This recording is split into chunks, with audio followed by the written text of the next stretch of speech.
Good morning. This is Dishha Bagchi for ThePrint, and we are back with Lieutenant General retired H.S. Panag to discuss his column from this week. Throw open India's border areas, make it the tourist capital of the world. Welcome back, General. Thank you for being here. Yeah, it's always a pleasure, Disha, to discuss my column with you. So in this week's column, you analyze why tourists were not allowed in the border areas and the urgent need to change this and develop these regions. So to begin with, why do you think the government chose to restrict civilians from these border regions, and what was behind this policy decision? You see, there are three basic reasons for not allowing access to the border areas. The first reason is that up to the mid 90s, the infrastructure in the border areas was very poor. There were no roads. It was also part of a deliberate policy that roads will not be developed in the last 60, 70 kilometers so that the adversary is not able to exploit them during a war. So there were no roads and there was no tourist infrastructure. The local population was also very sparse in the high altitude areas, more so in Ladakh. And even in the case of the Northeast, the population was sparse because these areas are all above 12,000, 13,000 feet and difficult for the people to live there. Subsistence is very difficult. Most of them are sort of based upon cow, sheep, and goat rearing. And so the population was very sparse. So till such time the infrastructure came up, so there was no point allowing the tourists. Of course, these were the same routes which were used for the Silk Route earlier.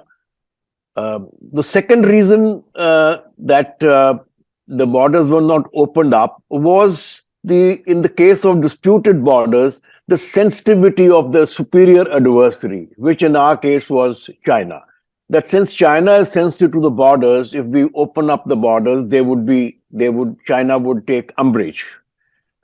As it does even now. Even now, a visit to Arunachal Pradesh makes news with China, and China lodges a formal protest, particularly if the visit is by the Dalai Lama or even by our own Home Minister and Prime Minister. The visits to Northeast have been protested by China.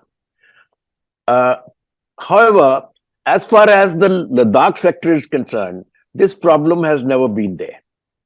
And so Ladakh, the Chinese have restricted their claim to 1959 claim line, and despite the war, they never changed it. And that's where they are today, at the 59 claim line. So there is no question of sensitivity of the border. So this reason doesn't apply to Ladakh. In the Himachal Pradesh and in Uttarakhand, it is the borders are reasonably well settled, except for the Barahoti plains, on top of Badrinath. So there also there is likely to be no objection. As far as the Northeast is concerned, yes, China is sensitive because it claims whole of Arunachal Pradesh, but with forces massed on the borders, China trying to do salami slicing and intruding into Ladakh, both sides have massed forces, and war is unlikely because both are nuclear powers and uncertain outcomes of a war these days. What worse can China do, even if it is sensitive about Arunachal Pradesh? So even this logic is no longer holds good. The first doesn't hold good because roads have now got developed, and they are, in the next 2 years we will have as good an infrastructure as China, if not better. Now the third reason was an obsession with security. Now this has been going on for a long time. That militaries have by nature wanting that that our information would go to the adversary, spies would come and look at us, it's kind of a, a primordial military thought. So, so they are very sensitive about security. And then the government itself was sensitive about the border areas because certain of these areas were, inhabited by tribal populations. They wanted to safeguard them, and also these were the frontier regions which had yet not been demarcated properly. So this was there in earlier times, and so consequently, we have this practice of inner line permits. So despite reports in the newspapers that they don't exist, they still do exist, both in Ladakh as well as in Northeast. There are inner line permits, so which need to be done away with. So these were the three reasons, Right. why the government had a policy of not allowing, tourists and Indian citizens to go up to the border areas. And all of these reasons are no longer valid. So it is now for the government to decide as to when will the borders be opened up. So you discussed some quite interesting points. Firstly, talking about how you believe that since these regions, especially in Ladakh, are well settled and recognized, that what can China do? So do you think, however, that increasing tourism in these areas could receive some backlash from China, even though they are settled and recognized to a certain extent? Aren't we kind of baiting them in a sense? See, as I said, that I do not think that there is going to be any backlash from China. It is just an imagined fear. Because when we protest to the Chinese of them constructing some villages, and we did that sometimes in I think, 2021, when a village was constructed opposite Sari, opposite Longju, an area which they had seized in 1960, 59 or 60.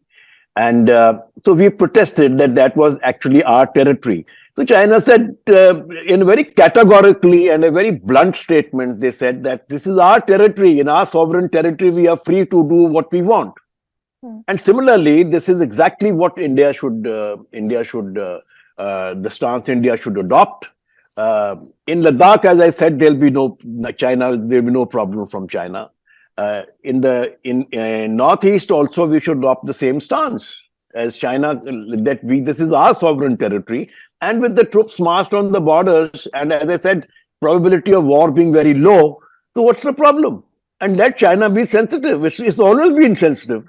It's sensitive to South China Sea also. But you can't allow a bully to have its way. And for that reason, you cannot deny yourself the benefit of the tourism industry going and exploiting the border areas. So you mentioned the benefit of tourism. So how do you think developing tourism in these border areas, such as in Himachal Pradesh, the Northeast, Uttarakhand, etc., how do you think this is going to help India? You see, the border, our high altitude areas or the Himalayas are one of the most scenic places in the whole world, and you have the middle Himalayas where we have very thickly wooded areas and deeply forested, and this forest zone in Northeast goes right up to the height of 14,000 feet. And Ladakh, you have a high altitude barren desert. At this landscape, or running along the 3,488 kilometers of the Himalayan border, is unparalleled in the world.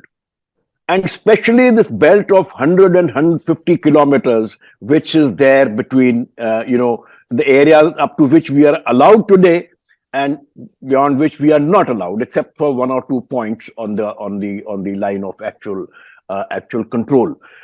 In terms of area, this is equivalent to 10 Switzerlands,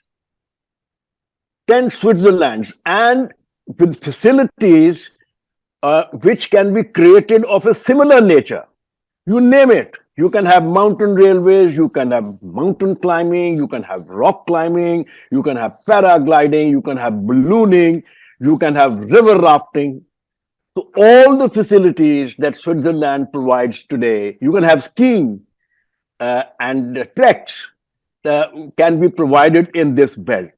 So imagine 10 Switzerlands being created, and the impact it would have on the economy of the area of both of Northeast Ladakh and of course in the central sector in Himachal and Uttarakhand. It's unimaginable. The potential is unimaginable. That's why I write there. It's a great opportunity beckons in there. So you also mentioned that one of the reasons the government was restricting civilians from these border regions was because the military was in a way protective or secretive about their deployment of forces in these regions. So do you think it was primarily a security concern, which is why the government was restrictive towards civilians visiting these regions, or were there other reasons also?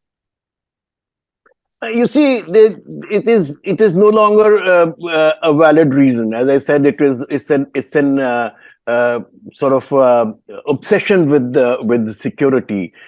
Military areas can always be restricted to the civilians, and border crossing, and smuggling can be checked by the local police as well as by the Indo-Tibetan border police. And you see, most of these areas in today's times with open sources of intelligence available. I mean, to a knowledgeable person, a military man, the Google map itself will show the entire deployment of the borders. So it is pointless trying to hide these things from our own citizens. During the crisis in Eastern Ladakh, I had no access to any source. I mean, I'm no longer in the army. I am retired. But because I had served in those areas and I was aware of my own military mind, and a look at the Google map, and you'll be surprised that the Google and Google Earth, since they knew that this area was being watched, they were constantly updating it. In the sense that when the intrusions began, we did not have the Chinese deployment anywhere because it was showing blank. But by about June end and July, new satellite imagery came up that showed exact Chinese deployment at Finger 4. So the all kinds of claims. In fact, my article was countered, by so many people, and experts came up to say that no, the Chinese can never come there.